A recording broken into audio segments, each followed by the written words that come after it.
ప్రశాంతంగా నిద్రపోయేందుకు నీంద్ యాప్లోకి అడుగుపెట్టండి. ఈ క్షణమే నీంద్ యాప్ను డౌన్లోడ్ చేసుకోండి. ఒత్తిడిని తగ్గించి ప్రశాంతమైన నిద్రలోకి మిమ్మల్ని తీసుకెళ్లే చక్కని కథలు, ధ్యాన పద్ధతులు, ఆహ్లాదకర సంగీతాన్ని మీరు నీంద్ యాప్లో మాత్రమే వినండి.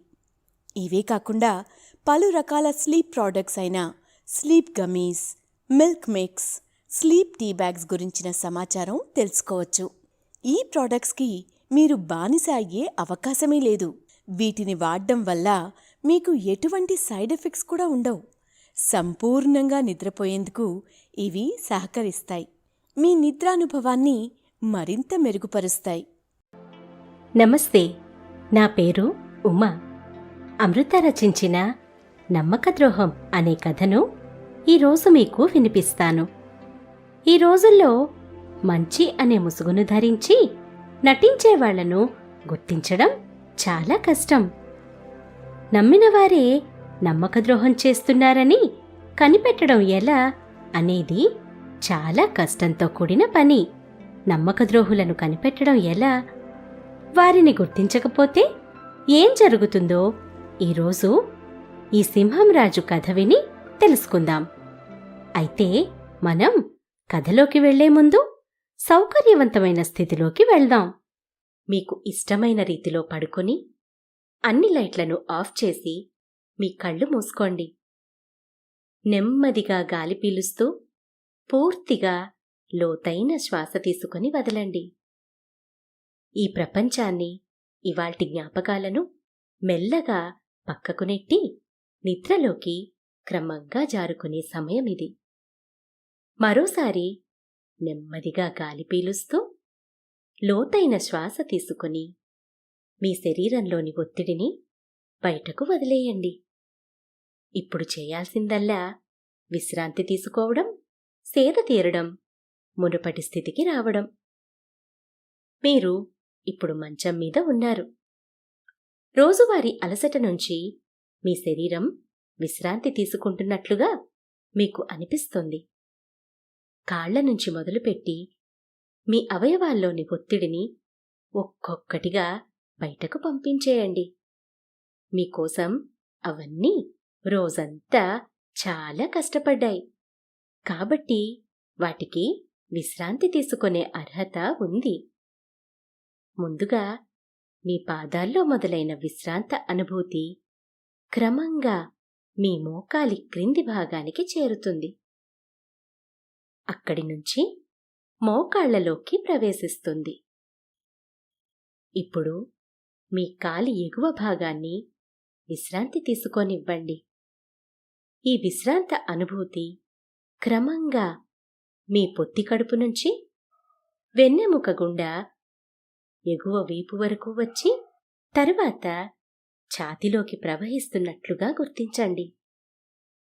అక్కడి నుంచి మీ భుజాల్లోకి, తరువాత చేతుల్లోకి, చివరగా వేలి కొనల వరకు వెళ్తున్నట్లుగా అనుభూతి చెందండి.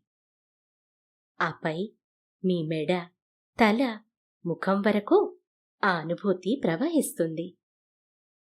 ఇప్పుడు మీ శరీరం మొత్తం ప్రశాంతంగా, రిలాక్స్డ్గా నిద్రకు సిద్ధంగా ఉంది. త్వరలో మీరు చక్కని నిద్రలోకి జారుకుంటారు.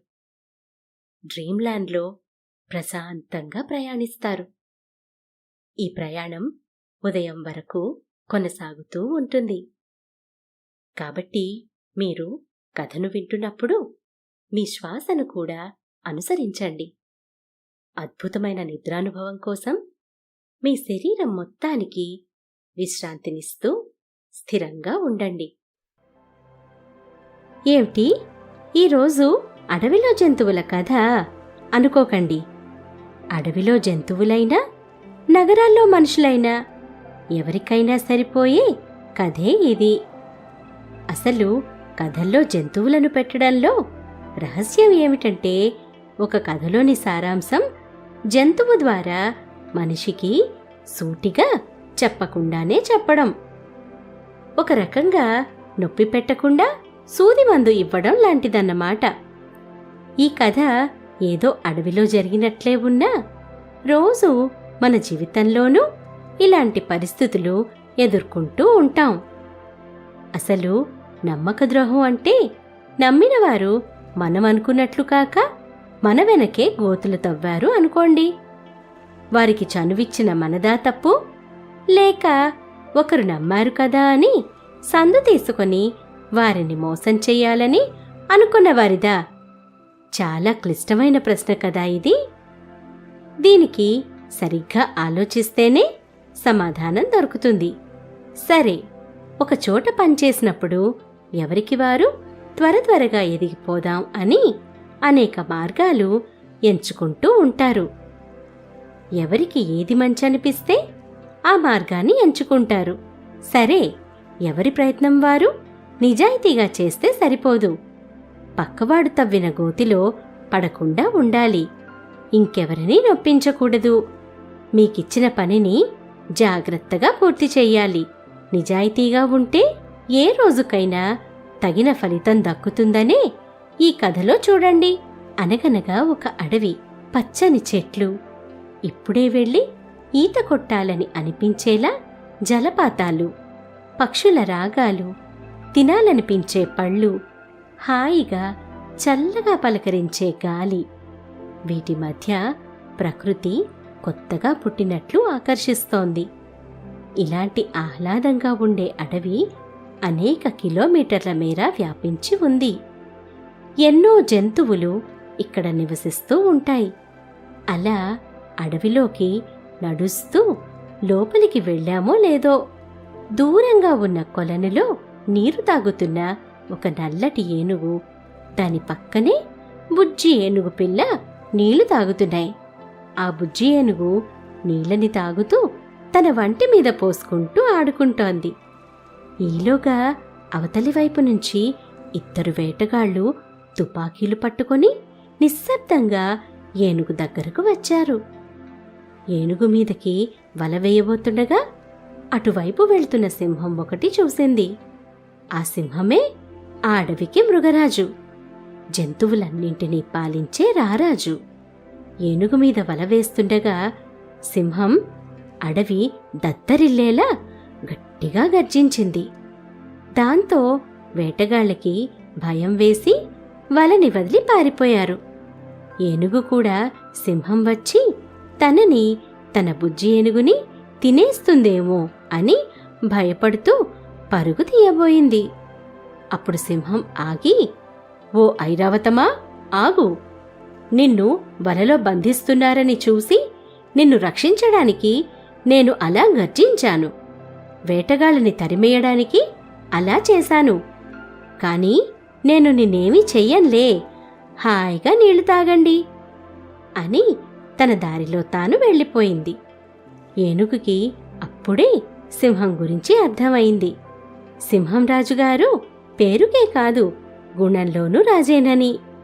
అడవిలో జంతువుల రక్షణ బాధ్యతను చక్కగా తీసుకుంటున్నదని ఏనుగుకి కృతజ్ఞతాభావం కలిగి రాజుకి ఎప్పుడైనా అవసరం వచ్చిన వేళ తను కూడా తప్పక సాయం చేయాలని తన బుజ్జి ఏనుగుకి చెప్తూ ఇంటికి తీసుకెళ్ళింది. సింహం రాజు తండ్రి కూడా ఒకప్పుడు రాజే.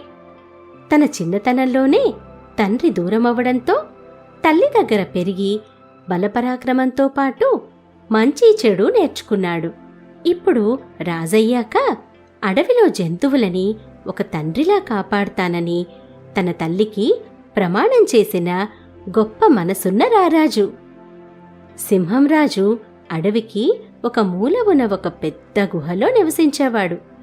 తన అడవిలో జంతువులను జాగ్రత్తగా కాపాడుకుంటూ, తనకి ఆకలేస్తే తన అడవిలో జంతువులను ఇబ్బంది పెట్టే అడవి బయటి తోడేళ్లను వేటాడి తింటూ ఉండేవాడు. రాజైన కొన్ని రోజులకే జంతువుల నమ్మకం పొందాడు. ఇలాంటి మంచి రాజు దొరకటంతో ఆ అడవిలో జంతువులన్నీ హాయిగా గర్వంగా తిరుగుతూ ఉండేవి. చిన్ని చిన్ని జంతువులు కూడా ఎదిగాక సింహం రాజులా అవ్వాలి అనుకునేవి.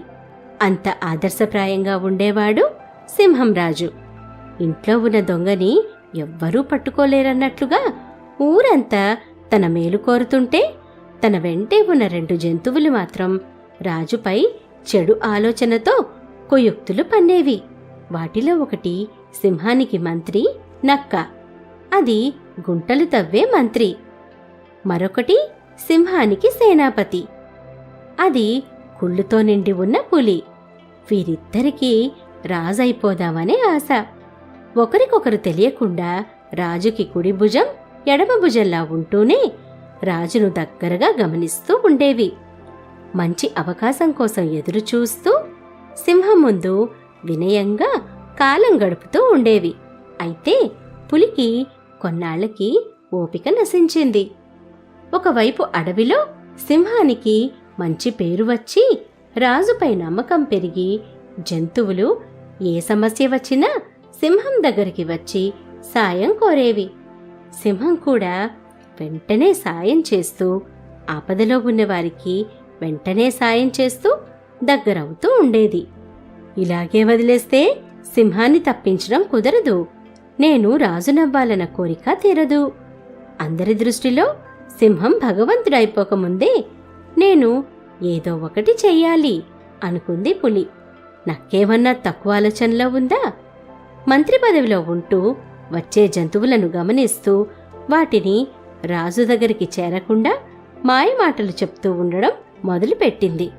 సింహం రాజుకి ఇతర జంతువులకి మధ్య మైత్రి అస్సలు సహించలేకపోయేది. ఒకరోజు సింహాన్ని కలవటానికి ఓ లేడీ వచ్చింది. నక్క ఎదురెళ్ళి, ఏంటి ఇలా వచ్చావ్? రాజును కలిసే ముందు నా అనుమతి తీసుకోవాలి. నీ బాధ నాతో చెప్పు అని అడిగింది. దానికి లేడీ కంగారు పడిపోయింది. బెదురుగా సమాధానమిచ్చింది. అయ్యా మంత్రిగారు, నేను నా స్నేహితురాళ్ళు హాయిగా గడ్డి మేస్తుంటే ఎక్కడి నుంచి వచ్చిందో ఒక ఖడ్గమృగం మాపై కన్నేసింది. 2 రోజుల నుంచి మా కోసం కాచుకొని కూర్చుంది. ఓసారి సింహరాజుగారికి చెప్పి వెళ్దామని వచ్చాను. ఆయన వచ్చి ఒకసారి గంభీరంగా గర్జిస్తే మాకు ఆ ఖడ్గమృగం భయం ఉండదు అని వేదనను తెలిపింది. దానికి నక్క, ఓ ఇంతేనా? ఈ మాత్రం దానికి రాజెందుకు? నేనే వస్తాను, పద.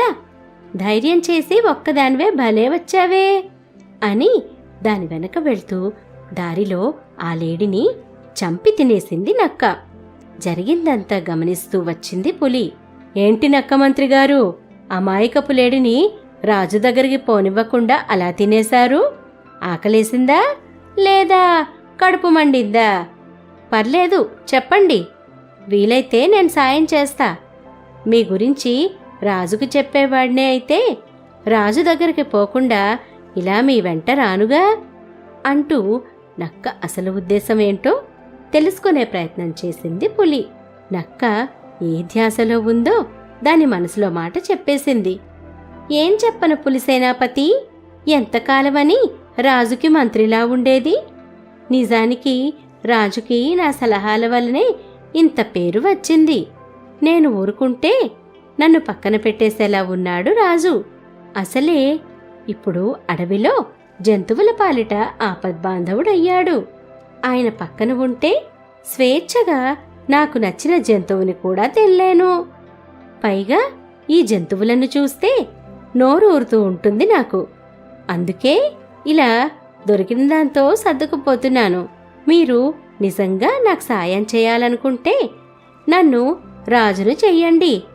అప్పుడు ప్రతి జంతువుని మనమే పంచుకొని తినొచ్చు అని దాని కడుపులో ఉన్న దురాశని బయట పెట్టింది నక్క.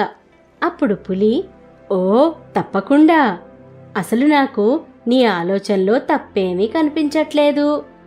నేను నీకు సాయం చేస్తా మిత్రమా.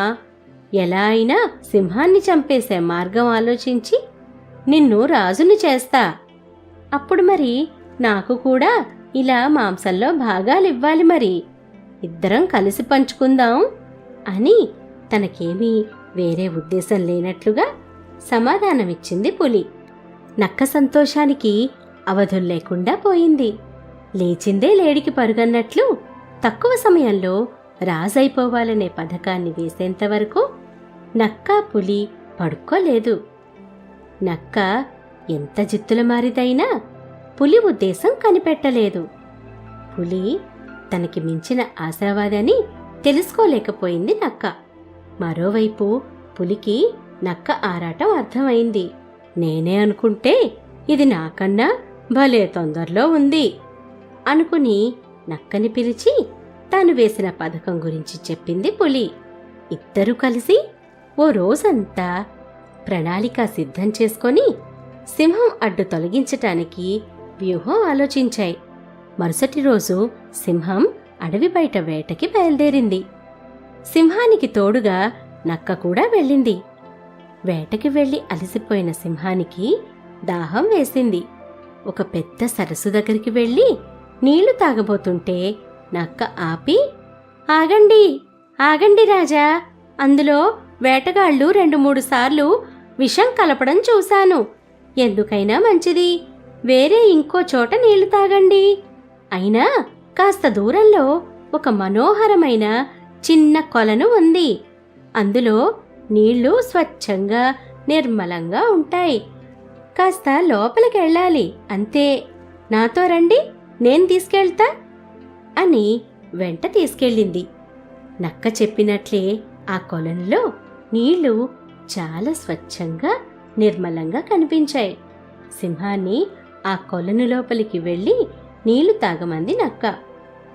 సింహం ఆ కొలను లోపలికి నడిచిందో లేదో దాని కాళ్ళు లోపలికి జారుతున్నాయి. ఎంత వెనక్కి వద్దామన్నా దానివల్ల కావట్లేదు. వెనక్కి ఎంత వద్దామని ప్రయత్నించినా కొలను లోపలికి జారిపోతోంది. సింహం ఊబిలో పడిన విషయం అర్థం చేసుకోవడానికి పెద్దగా సమయం పట్టలేదు. నక్కని బయటకు లాగమని సైగలు చేసింది. ఇప్పుడే వస్తాను రాజా అని నక్క వెళ్ళిపోయింది. ఎంతసేపైనా కాని తిరిగి రాలేదు. ఈలోగా సింహం కాళ్ళకి పట్టులేక మెల్లిమెల్లిగా ఊబిలోపలికి వెళ్ళిపోయింది. నక్క కాసేపటికి వచ్చి సింహం ఊబిలో మునిగిపోయి బుడగలు వస్తున్నాయని చూసి నిర్ధారించుకొని గుహ దగ్గరికి గంతులు వేస్తూ వెళ్ళిపోయింది. గుహ దగ్గర పులి ఎంతో ఆత్రంతో నక్క చెప్పే మంచి వార్త కోసం ఎదురు చూస్తోంది. జరిగిన విషయం చెప్పింది నక్క. అమ్మయ్యా, సింహం అడ్డు తొలగిపోయిందన్నమాట. రేపొద్దున తీరిగ్గా విషయాలన్నీ వివరించవచ్చు. కాని ఈ పూటకి విశ్రాంతి తీసుకో మిత్రమా అని నక్కని పడుకోమంది పులి. తెల్లవారగానే అడవిలో జంతువులని సమావేశపరిచి, ఇంతకీ రాజును ఎలా చంపావో చెప్పు మంత్రి అని అడిగింది పులి.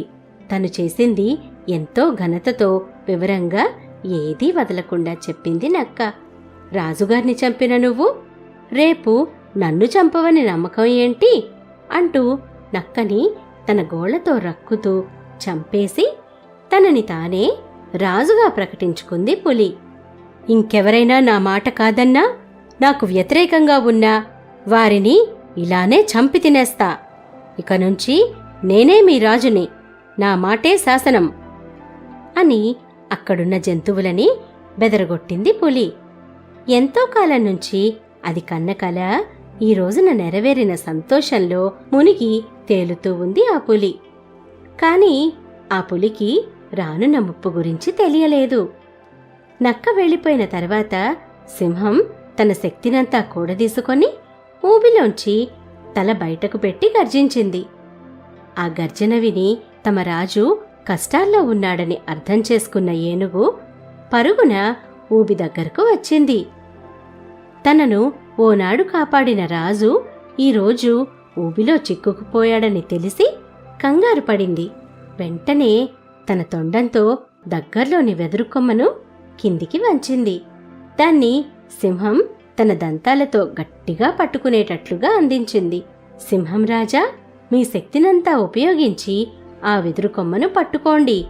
మీ శక్తినంతా అక్కడే కేంద్రీకరించండి అని ఆదేశించింది.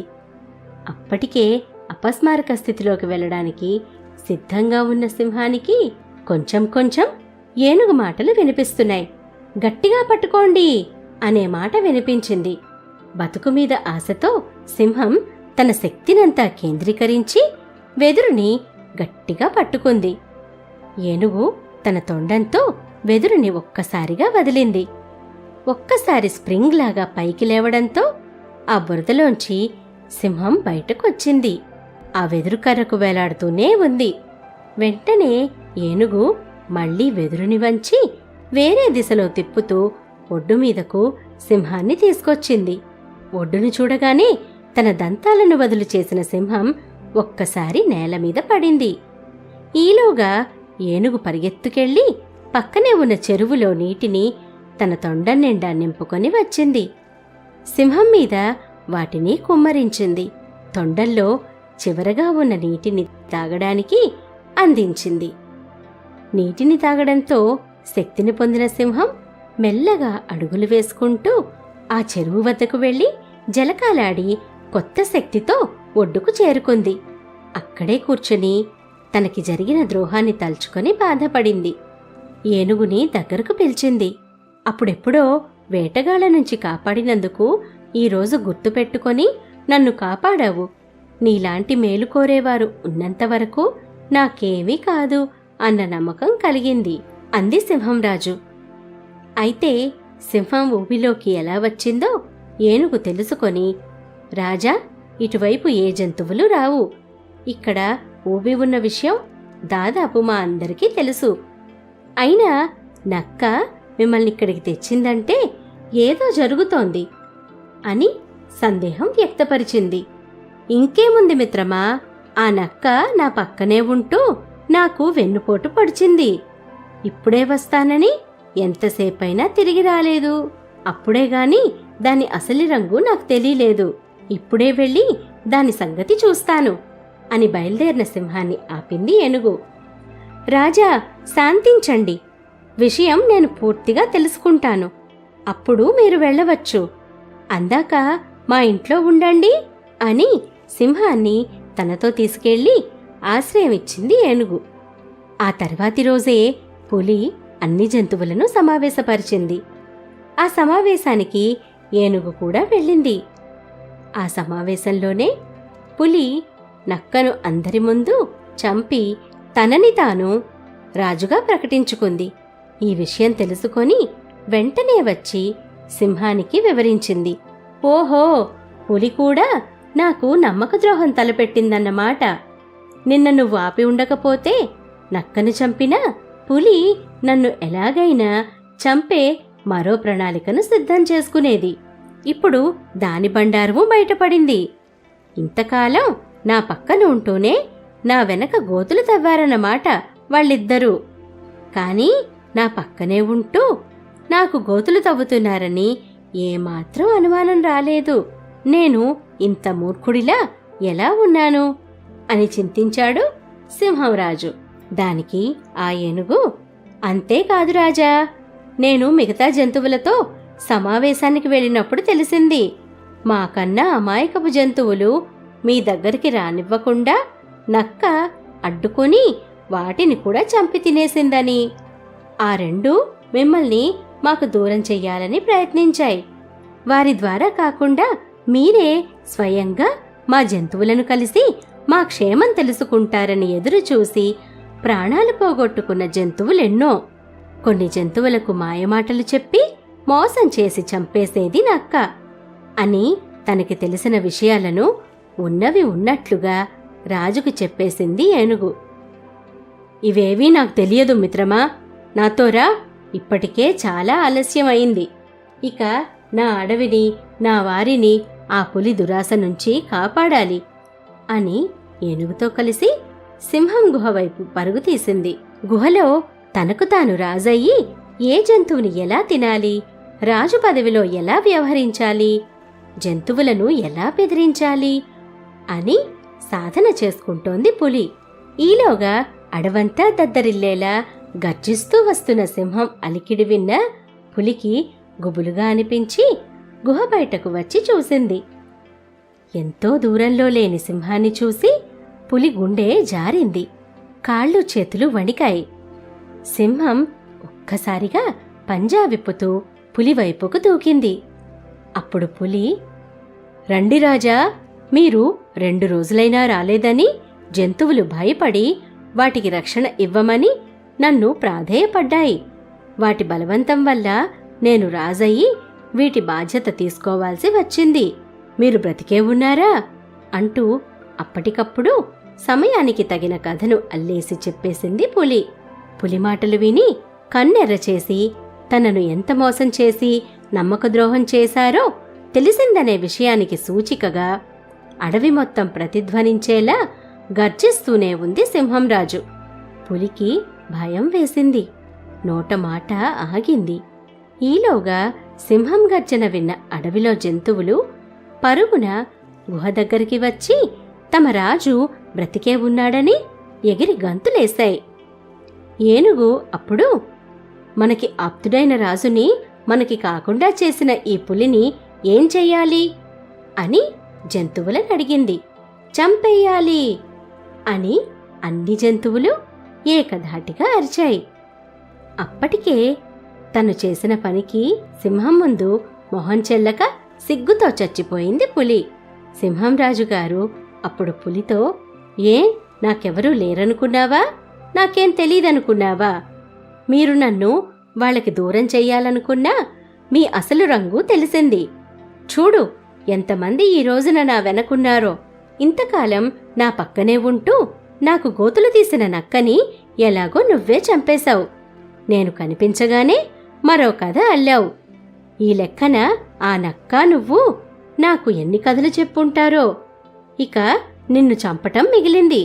కాని నేనా పని చెయ్యను. నీకు దుర్బుద్ధి పుట్టిన రోజే నువ్వు మానసికంగా చచ్చిపోయావు. నాకు నిజం తెలిసిన ఈరోజు అందరి ముందు తల ఎత్తుకోలేని నిస్సహాయ స్థితిలో పూర్తిగా చచ్చిపోయావు.